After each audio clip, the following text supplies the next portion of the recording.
Good evening and welcome to EDU 3283, Literacy, Leadership, Coaching, and Module 12. We've made it to Module 12. I hope everybody enjoyed a happy Thanksgiving.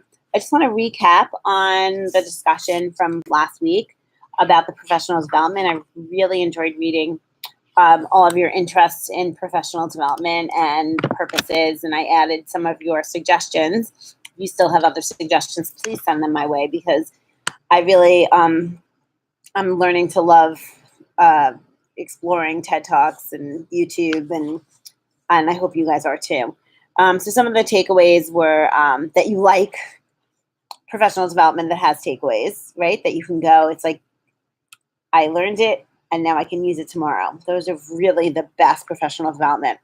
The fact that there was modeling involved. There are modifications, whether there are modifications for students in your class that just need extra time, for Ls, for students with disabilities. Just having an alternative way of doing something is always a bonus. Pairing seasoned teachers with new teachers, that collaboration, mentoring, so important. Collaboration and growth of professional learning communities. We talked about that pairing content area teachers with literacy teachers, more for middle school to upper grade, because everybody is a literacy teacher. So everybody, if you're not so familiar and you don't have a reading degree, you should definitely pair yourself because you're using skills and strategies each day in your content area, which is what disciplinary literacy is all about.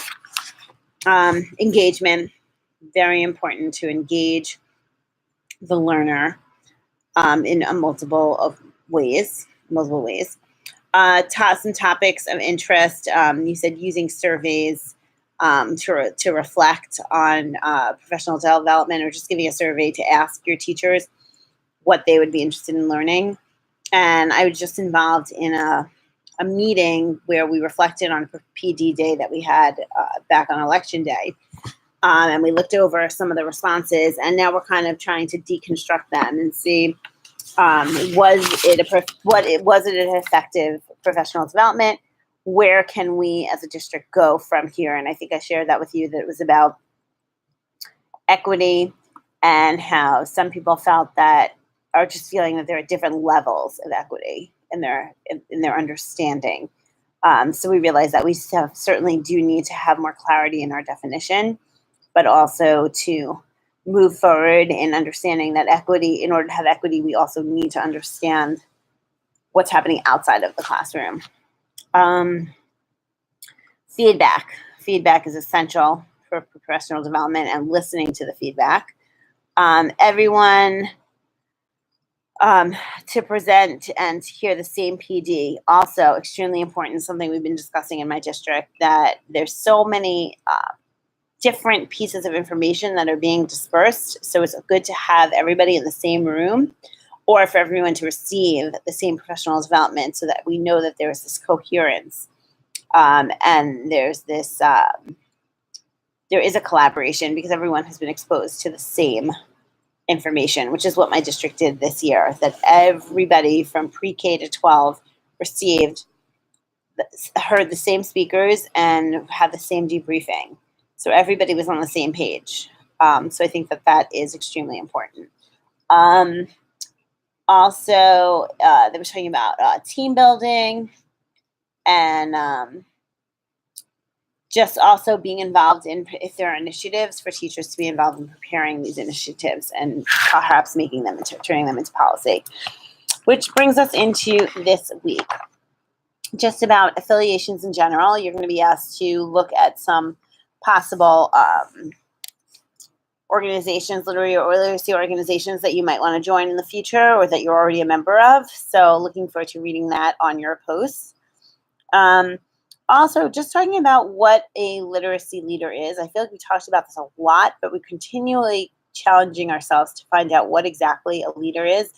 And in this sense, we're talking about a leader is one who invites and inspires others to a vision in which they feel that they have already acknowledged. What do I mean by that? So it's not us as coaches or literacy professionals going in and saying, this is where I think you should be doing today, or this is what I think your goals should be. It's more of, I'm trying to give you like a framework of how things should go, but you, meaning you, the teacher, already have an idea in your mind what you want to study, what you want your goal to be. So we need to acknowledge that. And in the readings, I believe it was like help teachers discover their own leadership. And what we should do as coaches is to lead from behind or guiding from the side, I think it said, where we're nurturing and supporting, and stop trying to get the teacher to do what you want them to do, but sit down with the teacher again, support their goals. It's a win-win situation because you're helping the other person who already has acknowledged that they need help in this. You're helping them to change, but you're collaborating in a way to reach the goal that they themselves want to embrace. So again, if I go back, it's becoming that leader who you're inviting and inspiring others to see a new vision for themselves. All right? Not that easy to do, but definitely possible. And of course, the first thing that needs to get done is to establish that relationship. Also want to call your attention to the readings this week, how teachers have a say in what happens in their classrooms. Also, the article, the National Survey on Professional Leadership, which Dr. Evan Ortlieb, who is a professor at St. John's, he was involved in that study. And basically, I have to read it again and again.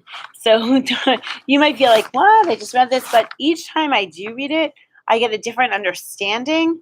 And what my understanding is at this moment is basically that we as leaders really need to define what our roles are. The roles of a reading specialist or just a reading professional in general has changed.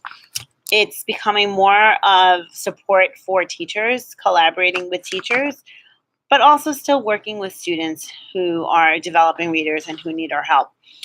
But it's also about collaboration and learning a lot. When you read that, a lot of the literacy professionals say they're okay with working with children. It's how do you work with adults, right?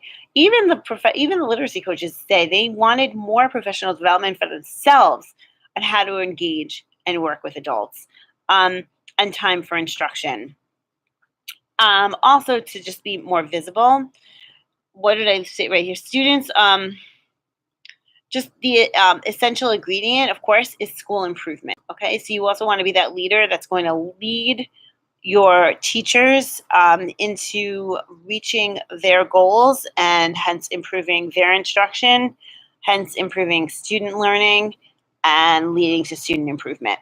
So I think it's something to continue to go back and read. But just as I was going through it, I mean, they even noticed there was such a difference between the 2002 study and what was it in 2010, I think. I have to go back and reread it. But there was just a difference in the perception of what a literacy specialist is to do. But again, it's more about working with adults and supporting adults. Also, in our book, it talks about the qualities of an effective leader. An effective leader is a strategic thinker. Step back to take a look at the huge picture. Okay, what are the implications, right? Implications of thinking. What might happen once this plan is initiated? People relatedness. We've always talked about forming relationships, recognizing the value of others. Urgency and accountability, making decisions. Sometimes you just need to make a decision like immediately. But you make these decisions based on needs of students, okay? Teachers are the stakeholders, and we are accountable also, and we can make these decisions also based on observation and data collection, and all decisions must have a purpose and a goal in mind. But again, some of those decisions are made on the spot because we feel that is in the best interest of the child. Just as an example, a decision was made for the reading teachers in my school, and that's including myself, to go in and push into the classrooms. It was felt that there was a loss of instruction when the students were transporting, and that was a decision made at the moment. But now we're noticing that some of those children are having a really difficult time focusing in that classroom. And it's going to be interesting to see. I have to talk to my principal about this, but it's going to be interesting to see whether my cooperating teacher and I need to change the framework, the structure of where we're physically working, or will it be more beneficial for those students to come back into my classroom? Cultural attention goes to the equity, right? Know who's in your classroom. Support all the cultures in the school, and that is including family situations and knowing what a student's background might be. And then, of course, coaching. Coaches need to be knowledgeable. They want to lead, grow, and support. Okay, so that's it for this week. Also, please send me any questions you have about the final project. I will be clarifying the assignment, but basically you are to think of a topic of literacy that seems important to you and decide on your audience. Will you present this to a board member? Will you present it to colleagues? Will it be part of a collegial circle? Will it be part of a parent workshop? Will it be part of a professional development day? You decide how this will be presented and what you plan to present, and then you're doing this in a slideshow. You're basically going to say, what is this topic? Oh my God, what just happened? Sorry about that. I got a phone call in the middle. You're going to say, what is this topic? And then you're going to be presenting it. And to who you present it with will determine what kind of information you will dispense. But I will have more information on that. All right. Have a good week. Looking forward to learning with you.